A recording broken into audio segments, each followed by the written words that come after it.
أعوذ بالله من الشيطان الرجيم بسم الله الرحمن الرحيم قل هو الله أحد الله الصمد لم يلد ولم يولد ولم يكن له كفوا أحد اللهم صل على محمد وعلى آل محمد كما صليت على إبراهيم وعلى آل إبراهيم إنك حميد مجيد اللهم بارك على محمد وعلى آل محمد كما باركت على إبراهيم وعلى آل إبراهيم إنك حميد مجيد. السلام علیکم ڈیئر سننے والوں، آج کا موضوع سورہ الاخلاص ہے۔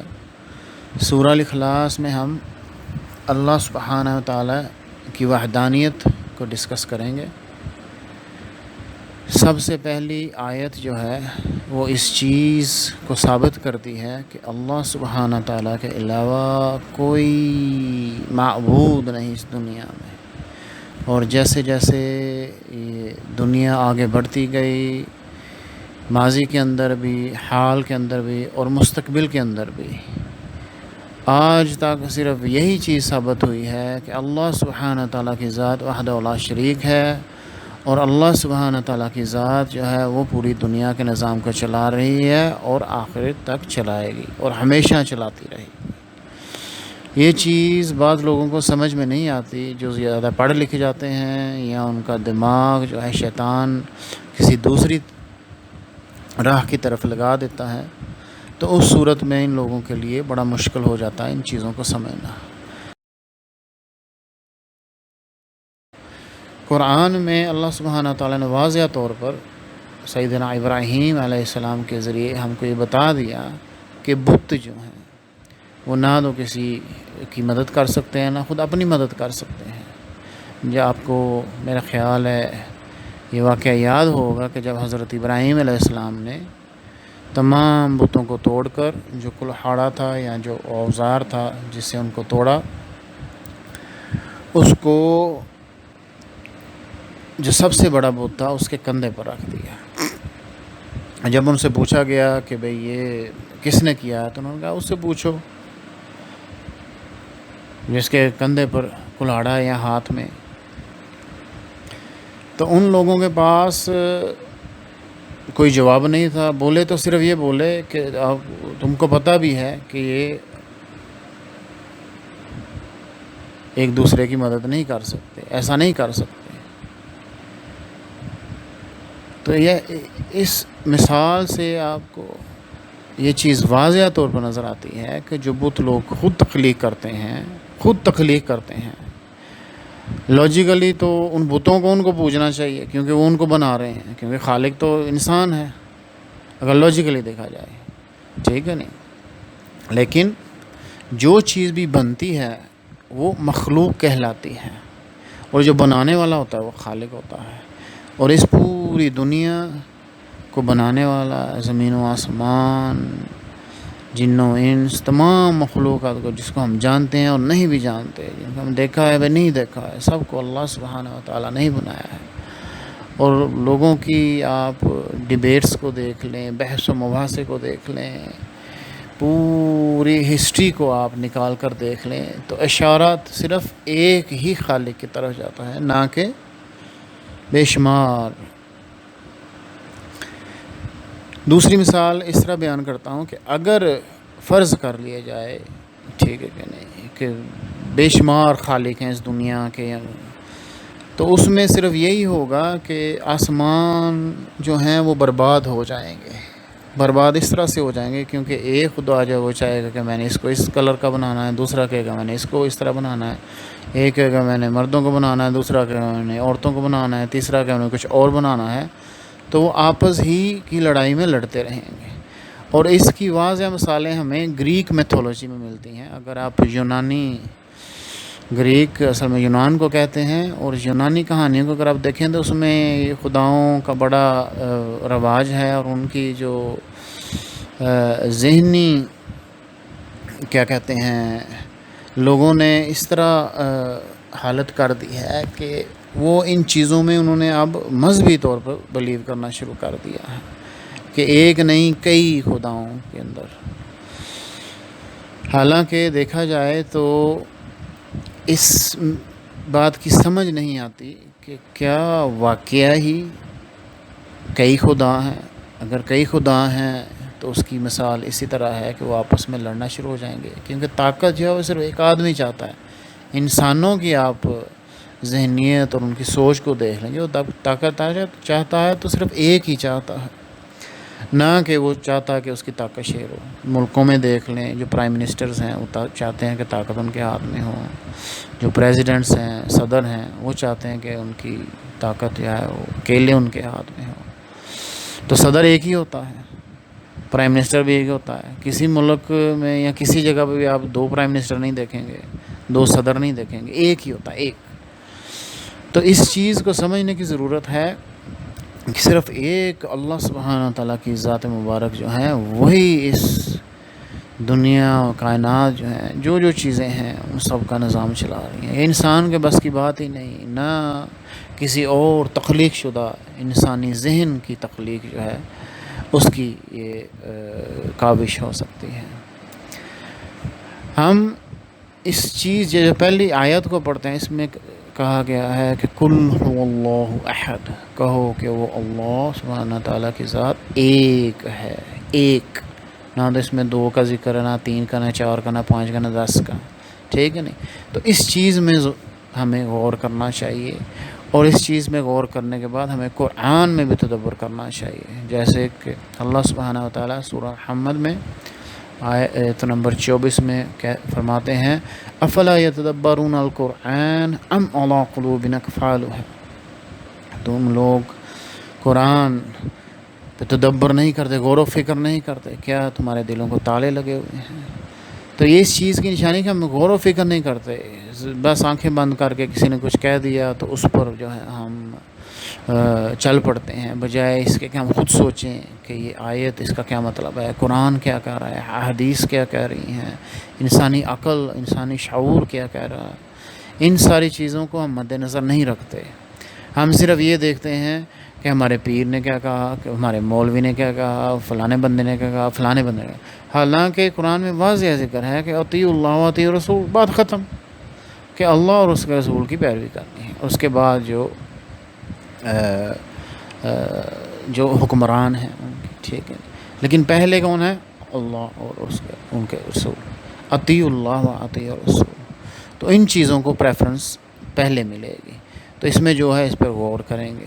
جب غور کریں گے تو ہمیں کافی ساری چیزیں کلیئر ہو جاتی ہیں. ٹھیک ہے، بہت ساری چیزیں کلیئر ہو جاتی ہیں. نمبر ایک، جو لوگ خدائی کے دعوے کرتے رہے، ماضی میں آپ لوگوں نے سنا ہوگا کہ ماضی میں بے شمار لوگوں نے خدائی کے دعوے، بعد میں کیا ہوا، مر گئے. وہ کھانا کھاتے تھے، ٹھیک ہے نہیں، حاجت کے لیے جاتے تھے، ٹھیک ہے نہیں، لوگوں سے باتیں کرتے تھے، ٹھیک ہے نہیں، اور ان کو ضرورت تھی چیزوں کی، ٹھیک ہے نہیں. یہ تو خدائی صفات ہی نہیں ہے. مر جانا، ٹھیک ہے، ہر انسان کو مرنا ہے. جو چیز مر جائے، فنا ہو جائے، وہ اللہ سبحانہ تعالیٰ کی ذات نہیں ہو سکتی، ٹھیک ہے نہیں، وہ خدا نہیں ہو سکتی، ٹھیک ہے. ان چیزوں کو آپ دیکھیں گے تو آپ کو کچھ باتیں سمجھ میں لگ جائیں گی، ٹھیک ہے. پھر اللہ الصمد، دوسری آیت جو ہے قرآن کا سورہ اخلاص، قرآن کی 112ویں سورت ہے، اور اس میں 4 آیات ہیں، اور یہ دوسری آیت ہے اللہ الصمد. اللہ الصمد کا مطلب کہ اللہ سبحانہ تعالیٰ کی ذات بالکل انڈیپینڈنٹ ہے، وہ کسی کی محتاج نہیں ہے. سارے اس کے محتاج ہیں، ٹھیک ہے، ہم سب اس کے محتاج ہیں، وہ کسی کی محتاج نہیں، ٹھیک ہے. اس چیز سے یہ چیز بھی ثابت ہوتی ہے، ٹھیک ہے نہیں، کہ اللہ سبحانہ و تعالیٰ کی ذات مبارک جو ہیں وہ سب لوگوں کو، ٹھیک ہے نہیں، خوراک کی فراہمی، کپڑوں کی، جوتوں کی، ہر قسم کی جو ضروریات اس کے مطابق ہیں اس کو اللہ سبحانہ تعالیٰ کی ذات مبارک مہیا کر رہے ہیں. اور اس چیز سے یہ بھی چیز ثابت ہوتی ہے کہ جب انسان غور و فکر کرے آسمانوں کے اندر، ٹھیک ہے، جس طرح سے اللہ سبحانہ تعالیٰ نے آسمان کو بنایا ہے، آج تک انسان کی جو سوچ ہے یا جتنے بھی سائنٹسٹ اور سائنس ٹیکنالوجی ہے، اس کو آپ دیکھ لیں تو کوئی بھی ابھی تک پہلے آسمان تک نہیں پہنچ سکا، ٹھیک ہے کہ نہیں؟ تو اس چیز سے یہ بھی چیز ثابت ہوتی ہے کہ ہم انڈیپینڈنٹ نہیں ہیں، مطلب خود مختار نہیں ہیں، بلکہ ہم ڈیپینڈنٹ ہیں، ٹھیک ہے نہیں؟ اچھا، اب چلتے ہیں تیسری آیت کے اوپر۔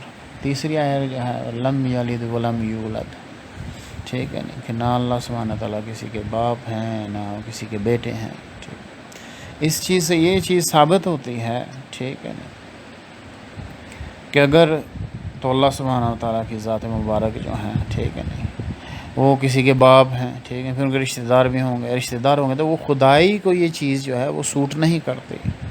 انسان جو غلط مل طریقے سے اپنے دماغ سے یا جاہلانہ یا شیطانی وسوسوں میں آ کے ایسی حرکات کرتا ہے، لیکن اگر دیکھا جائے، جائزہ لیا جائے تو جو ایک ہے، واحد ہے، ٹھیک ہے نہیں، وہ دو نہیں ہو سکتا، کیونکہ واحد ہے تو وہی ہوگا، باپ جو ہے وہ اس کا بیٹا بھی ہوگا، ٹھیک ہے نہیں، تو یہ پھر گنتی بڑھتی جاتی ہے۔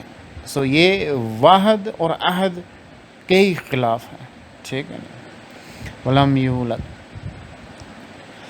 تو نہ وہ کسی کے بیٹے ہیں، ٹھیک ہے نہیں، کیونکہ اگر بیٹے ہوں گے تو خدا نہیں ہو سکتے، ڈیپینڈنٹ ہوئے کسی کے، تو جو جس کے بیٹے ہیں وہ اس کا بڑا خدا ہوگا۔